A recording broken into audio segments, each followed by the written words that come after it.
Mersing 92.1 Sawah Datuk Penyambung Endau. Johor FM Permata Selatan, hiburan berkualiti, informasi terkini. Sepakai pada kita bersama dah pun 2.31 minit petang. Seperti mana yang Lin janjikan tadi, mesti rancangan CAK kita akan bersama yang berusaha Tuan Haji Rahman bin Muhammad Din akan bercakap berkaitan program sejahtera komuniti madani. Assalamualaikum Tuan Haji. Waalaikumsalam Lin, bagi DJ yang bertugas pada petang ini. Ya, terima kasih Haji sudi datang ke Konti Johor FM pada petang ini. Hari ini kita nak bercakap berkaitan dengan program sejahtera komuniti madani. Betul Haji? Ya, betul. Apalah agaknya cerita di sebalik cerita kita ni Haji? Cuba terangkan, silakan. Okey, terima kasih Lin, DJ yang bertugas. So, program sejahtera komuniti ataupun singkatannya kita kenali sebagai Sejati Madani merupakan satu inisiatif baru kerajaan madani yang telah diumumkan oleh Yang Amat Berhormat Perdana Menteri ketika pembentangan Rang Undang-Undang Perbekalan 2024 di Dewan Rakyat pada 13 Oktober 2023 yang lalu. Okey, sebanyak RM1 bilion telah disediakan. Dan unit penyelesaian pelaksanaan Jabatan Perdana Menteri iaitu ICU JPM telah diberikan tanggungjawab untuk menyelia dan menyelaras pelaksanaan program sejahtera komuniti madani ini ataupun singkatannya Sejati Madani. Ya. Okey, kalau kita lihat program ini akan dilaksanakan bertujuan untuk merancangkan aktiviti ekonomi komuniti setempat lah, yang akan melibatkan 5 sektor tumpuan. Yang pertama pertanian dan makanan. Yang kedua jahitan dan kraft tangan. Yang ketiga herba dan kesihatan. Yang keempat pelancongan dan hospitality. Dan yang kelima aktiviti hijau dan kitar semula. Itulah 5 sektor tumpuan yang akan diberikan tumpuan pada kali ini. Dan kalau kita lihat kan, antara 5 tumpuan sektor yang diberi tumpuan ni Haji, semuanya sektor-sektor yang cukup besar sekali daripada segi pemakanan, kraft tangan, kesihatan, pelancongan dan juga aktiviti hijau dan juga alam sekitar. Kita semula kan Haji, semuanya antara orang kata ibu ataupun induk-induk utama dia Haji Betul. berkaitan yang menerusi program Sejati Madani ini. Kalau kita lihat di bawah pelaksanaan program ini, apa yang sebenarnya nak dicapai objektifnya? Ya, apa agaknya tu Haji? Kita ada 4 objektif. Yang pertama, nak memperkasakan aktiviti ekonomi dengan memberi peluang pekerjaan baru serta peluang peningkatan pendapatan kepada komuniti setempat. Yang kedua, untuk mengangkat martabat ekonomi komuniti supaya dapat menghasilkan pendapatan yang lebih bermakna. Dan yang ketiga, kita lihat untuk menggalakkan komuniti untuk lebih proaktif dalam merancang program yang dapat merancangkan aktiviti ekonomi di peringkat komuniti. Dan yang terakhir, memberi manfaat kepada seluruh komuniti menerusi pelaksanaan program yang bersesuaian dengan keperluan sebenar masyarakat setempat. Ya, itu antara objektif pelaksanaan program ini. Okey, terdapat 4 objektif utama yang diberi tumpuan. Okey, salah satunya memperkasa aktiviti ekonomi komuniti dengan membuka peluang pekerjaan baru serta peluang peningkatan pendapatan setempat. Ini saya setuju sekali Haji. Sebab apa saya cakap macam tu? Kalau kita lihat di sektor pekerjaan lah sekarang kan, ramai lagi anak-anak muda kita, bukan golongan anak muda saja, golongan pertengahan kan, sedang mencari-cari pekerjaan, di mana lagi peluang dan ruang pekerjaan yang boleh mereka ceburi, yang layak dengan kelayakan mereka. Betul tak Haji? Ya, betul. Sekarang ni. Sebab itu kita mengharapkan nanti komuniti masyarakat yang melaksanakan program ini dapat mengemling tenaga bukan sahaja golongan dewasa tetapi golongan belia dan juga golongan wanita dalam komuniti setempat untuk sama-sama menggerakkan program ini nanti. Itu harapan kita lah. Ya, betul. Okey, terima kasih kepada anda yang menyaksikan kami melalui live Facebook Johor FM Permata Selatan. Juga kita ada Wak Jimah yang sekarang ini sedang menonton kita. Katanya selamat petang Lin dan juga kapare kepada tetamu kita pada petang ni. Waras. Isang kamu cawa? Oh ya. Bisa. Okey. Jadi Haji, selain itu juga Haji, mungkin Haji boleh jelaskan siapa agaknya yang dimaksudkan dengan kumpulan komuniti di dalam program Sejati Madani ini, dan berapa agaknya jumlah geran yang boleh dipohon bagi setiap komuniti. Terima kasih Lin. Kalau kita lihat kepada tafsiran komuniti itu sendiri, bagi permohonan program Sejati Madani ini merujuk kepada merupakan sekumpulan orang ataupun masyarakat yang tinggal di sesuatu daerah, negeri ataupun negara. Maknanya dia tidak termasuklah pertubuhan bukan kerajaan NGO. Bagi maksud ini, kalau kita lihat kumpulan komuniti yang telah dikenal pasti layak untuk permohonan Sejati Madani ini seperti berikut. Yang pertama, Jawatankuasa Pembangunan dan Keselamatan Kampung. Itu kita panggil JPKK lah singkatannya. Ataupun Jawatankuasa Pembangunan dan Keselamatan Kampung Persekutuan. Yang ini biasanya negeri yang tidak sama sealiran dengan kerajaan persekutuan lah kita panggil JPKKP. Seterusnya ialah komuniti rumah panjang, komuniti kampung orang asli, komuniti kampung yang mendapat pengesahan daripada pejabat daerah, pejabat residen ataupun jabatan wilayah persekutuan lah, atau agensi kementerian Kemajuan Desa dan Wilayah KKDW negeri atau bahagian perancang ekonomi negeri sendiri ataupun kita panggil BPEN. Dan juga persatuan penduduk yang berdaftar di bawah Jabatan Pendaftaran Pertubuhan Malaysia lah, yang mana status pendaftarannya masih aktif.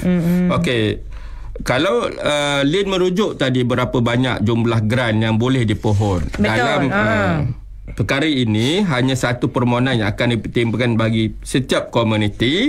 Itu mereka akan mendapat jumlah geran antara RM50,000 hingga RM100,000 ringgit. So seperti mana yang telah saya nyatakan tadi, komuniti apabila memohon geran ini, mereka boleh memilih satu program dalam sektor tempuan ataupun bergabungan beberapa sektor tempuan yang telah ditetapkan dengan syarat tidak melebihi geran yang telah pun saya nyatakan untuk satu permohonan tadi. Okey Haji, ada juga pertanyaan bertanya, apakah yang dimaksudkan dengan geran? Adakah geran itu seperti satu warrant ataupun kenyataan mengatakan yang kita mempunyai jumlah peruntukan seperti mana yang Haji kongsikan sebentar tadi, ataupun bagaimana? Kalau merujuk kepada geran, dia merupakan satu bentuk pemberian secara tunai yang kita akan salurkan terus kepada komuniti tersebut. Apabila permohonan itu telah berjaya, nanti kita ada peringkat-peringkat penyalurannya. So untuk makluman, kita ada 3 program yang kita rancang, iaitu kalau program berbentuk rintis, dia akan ada 2 kali penyaluran lah. So kalau berjaya, kita akan bagi RM50,000 yang pertama dan RM50,000 yang terakhir. Mana program untuk peningkatan dan pengembangan, maknanya kita akan buat penyaluran sekaligus RM100,000 ke akaun komuniti. Banyak kan jumlah yang diberikan. Ini daripada Halid Ahmad. Assalamualaikum Tuan Haji, katanya salam dari Rinled Batik, begitu rapat dengan ICU JPM. Ya, betul. Kan dia sama-sama menyaksikan Haji sekarang ni dekat live Facebook Johor FM. Okey Haji, selain itu juga apa agaknya bentuk program yang boleh dilaksanakan di bawah program Sejati Madani ni Haji? Seperti mana yang telah saya nyatakan tadi, apabila saya menyatakan 3 bentuk programnya, dia akan boleh dikategorikan kepada 3 peringkat. Apabila kita membicarakan program rintis, program atau produk perkhidmatan yang baru diwujudkan dalam tempoh kurang setahun. So dalam program ataupun rintis ini, biasanya kita nak melihat sesuatu projek yang telah berada di komuniti sekurang-kurangnya telah pun bermula dalam tempoh 6 bulan. Sebelum itu barulah kita pertimbangkan. Tapi kalau setakat nak baru bermula sebulan atau 2 bulan, dia mungkin sukar untuk kita buat penilaian nanti. Untuk peningkatan pula, kita tempoh masa program atau perkhidmatan yang telah pun wujud antara 1 sehingga 3 tahun. Bagi program pengembangan pula, mestilah telah pun melepasi 3 tahun. Apa yang kita nak nyatakan di sini, kita nak lihat tadi dalam ketiga-tiga kategori bentuk program ini, kita nak lihat ada aktiviti yang telah pun dilaksana untuk kita lihat outcome-nya. Sebab kita akan membuat penilaian nanti selepas penyaluran grant tersebut kepada komuniti yang berjaya lah. Namun begitu, kalau kita lihat tadi ada aktiviti yang ataupun program yang kita nak buat, saya nak nyatakan di sini. Bukan semua program yang kita nak bagi itu layak dimohon. Ada permohonan yang tidak boleh kita pertimbangkan nanti apabila dia melibatkan pertamanya. Dalam pelaksanaan program itu nanti, kita tidak ada pembangunan fizikal pun. Wah, kenapa tu agaknya? Dia lebih pada bentuk program, dia bukan projek. Maknanya dia tak ada aktiviti fizikal, dia tidak ada aktiviti infrastruktur seperti binaan, pengubahsuaian ataupun baik pulih lah. Bangunan ke jalan dan lain-lain yang terlibat. Selain itu, program ini tidak boleh dimiliki oleh individu. Dia kena komuniti. So macam tadi saya kata, komuniti itu adalah jawatankuasa pembangunan keselamatan dan kemajuan kampung. Betul. Tapi individu tidak boleh memohon. Dan juga program yang tidak menepati skop program Sejati Madani lah, 5 sektor tumpuan yang telah saya nyatakan tadi. Dan yang keempat, program yang menimbulkan isu-isu sensitif lah, berkaitan agama dan juga kaum. Itu yang kita nak elakkan nanti supaya pemohon ataupun pendengar di luar sana memahami apa yang nak kita nyatakan di sini. Ya, maknanya menerusi daripada program Sejati Madani ini, Haji, grant yang akan diberikan kepada khusus kepada golongan kumpulan, bukan kepada individu dan tidak mempunyai orang kata pengubahsuaian daripada bangunan, struktur jalanan dan sebagainya. Hanya diberikan kepada modal untuk membangunkan perniagaan tersebut. Dia kalau sebut program ini, dia bukan modal, dia lebih kepada, katakan saya ambil program pelancongan. So mungkin program yang nak boleh dibuat dalam bentuk pengembangan ilmu pengetahuan, ataupun macam mana cara untuk memberi pemberitahuan kepada masyarakat luar mereka ada program homestay dan sebagainya. So ini kita tidak beri modal kepada komuniti itu, tapi kita support, kita sokong mereka melalui pelaksanaan program tu. Sebab kita nak beri pemahaman, sebab nanti takut masyarakat di luar dia ingat projek, okey kami nak dapat duit 100,000, nak buat chalet, tak boleh lah. So kita kata, sebab tu saya kata tadi dalam kategori program ada peringkat tu tadi, rintis, peningkatan, pengembangan, dia ada tempoh lah. Bermakna program itu ataupun projek yang berada di komuniti telah pun bermula. So kurang-kurangnya 6 bulan ke atas. So untuk mudah difahami, untuk menambah baiklah sahaja apa yang dah sedia ada. Ya, betul. Dia untuk tujuan bagaimana projek-projek ataupun program yang telah berada di komuniti itu dapat dikembang luas kepada peningkatan pendapatan. Ya, maknanya bantuan yang diberikan ni grant sebanyak 50 ataupun 100,000 ni bukan kita bermula daripada tapak yang kosong, zero, tetapi sudah mempunyai tapak sekurang-kurangnya 6 bulan ke atas. 6 bulan ke atas untuk kita menambah baik lagi perkhidmatan yang kita berikan daripada segi hospitality, daripada pelancongan, pemakanan dan sebagainya. Okey Haji, sambil itu juga kita nak menyapalah 1-2 nama yang berada di Facebook ni. Pada Aizul Zali, terbaik Tuan Haji Rahman katanya, pengarah saya dulu di SDU Johor. Okey. Nurahir Yahya juga menekankan kita, dan ramai lagi lah Maruf Falan, juga putera-puteri yang turut bersama kami menerusi live Facebook Jurai FM Permata Selatan ini. Okey, sekejap saja lagi kita akan kembali bersama dengan Tuan Haji Rahman. Ingin tahu apa agaknya lagi keistimewaan ataupun bantuan-bantuan, juga mungkin tiba-tiba Haji ada buat satu penambahan, kata tadi 50 ke 100, tiba-tiba Haji kata ada lagi cepuk emas. Sama-sama kita nantikan sekejap saja lagi. Ya, untuk jam ketiga ni Haji, selalu kita akan mainkan lagu-lagu tradisional, etnik, kreatif. Jadi salah satunya ni lah daripada Toki Keroncong Kita Bagilah Sayang. Bagilah lagu rancak sikit. Ni petang mata dah lah layu, perut pula kosong Lin. So bagi lagu macam itu. Bukan tak boleh. Kalau lagu rancak Haji, takut yang kat dalam perut tu lagi dia ngelitik lagi laju. Jadi kita ni tak sabar nak nunggu kat waktu maghrib Haji. Okey, faham. Faham Lin, faham. Kan, kalau dia slow, dia relax sikit Haji. Okey Haji, jadi sambil itu juga kita nak bacakan jugalah kan 1-2 nama di Facebook kita ni. Daripada Mardiah katanya, terbaik Tuan Haji, info yang sangat bermanfaat dari Seksyen Haji katanya. Terima kasih. Adwa Saleh Johan, Assalamualaikum, info yang bermanfaat. Selamat petang kepada Lin dan juga Haji. Katanya panas lit-lit dekat Batu Pahat ni. Tak apalah dugaan Haji kan kita puasa ni sejuk tahun ini memang panas kan. Ya, tapi betul. kita alhamdulillah sejuk pula kat sini. Okey Haji.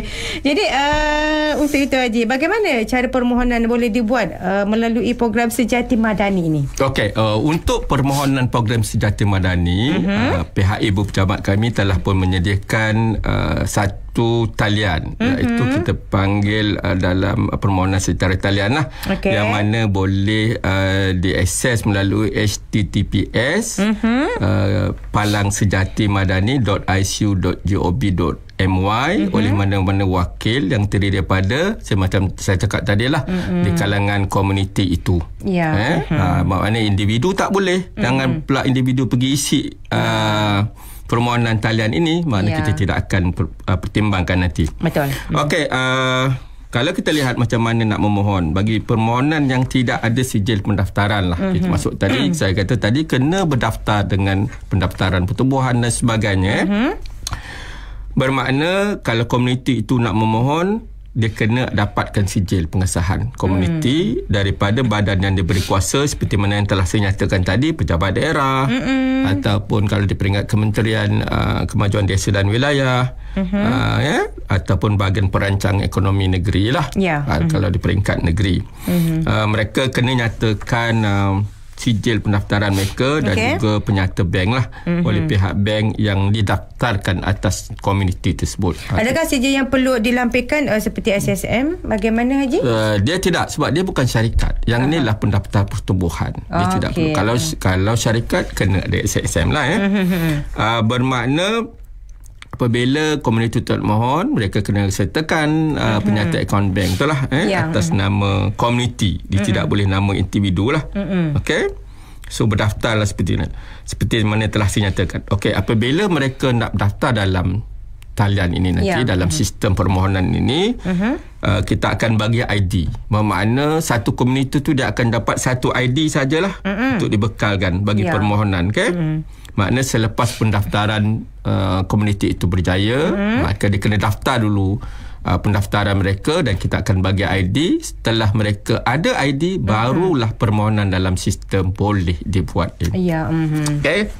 Okey, kita tahu bukan semua kawasan ada campaian internet. Betul Haji. Kawasan-kawasan yang pendalaman mungkin ada masalah. So mungkin akan timbul isu juga kepada masyarakat yang di sana lah. Macam mana besok kami nak memohon, capaian internet kami tidak ada. Namun begitu jangan risau, kita boleh dimohon melalui boleh pergi ke pejabat daerah. Ke pejabat daerah ataupun Pusat Sebaran Maklumat Nasional NADI yang sebelum ini namanya PEDI. Sekarang NADI. Kita mengharapkan nanti masyarakat boleh merujuk kepada pejabat yang berdekatan ini untuk membuat permohonan lah. Dan saya nak maklumkan, setiap permohonan yang lengkap saja kita akan proses dan keputusan tu kita akan maklumkan kepada permohonan yang berjaya menerusi sistem juga. Setelah mendapat kelulusan dalam mesyuarat jawatankuasa pemilihan Lin. Okey, apa ceritanya? Apa berlaku sekiranya permohonan program telah ditolak? Makna pemohon boleh membuat permohonan semula ataupun permohonan baru dalam sistem kita dengan menggunakan ID yang samalah. Okey, mungkin semasa permohonan itu ada dokumen yang tidak lengkap ataupun yang tidak jelas yang mungkin kita tidak boleh meluluskan pada masa itu. Tetapi apabila buat permohonan semula, mungkin boleh kita luluskan semula berdasarkan kepada keperluan-keperluan yang kita minta. Okey, seperti mana yang telah saya nyatakan tadi apabila pemohon telah berjaya ni, pengurusi komuniti ataupun ketua komuniti itu hendaklah mengeluarkan surat setuju terima SST ataupun surat aku janji pelaksanaan program secara fizikal kepada pejabat pembangunan negeri dalam tempoh 7 hari. bekerja selepas kelulusan lah. Dan selepas itu barulah kita akan salurkan peruntukan dalam tempoh 3 hari setelah kita terima dokumen surat setuju terima dan surat aku janji daripada ketua komuniti yang berjaya lah. Okey, biasanya kita akan lihat nanti kalau saya kata tadi program rintis kita akan buat 2 kali penyaluran. Kalau program peningkatan dan pengembangan kita akan buat penyaluran sekaligus.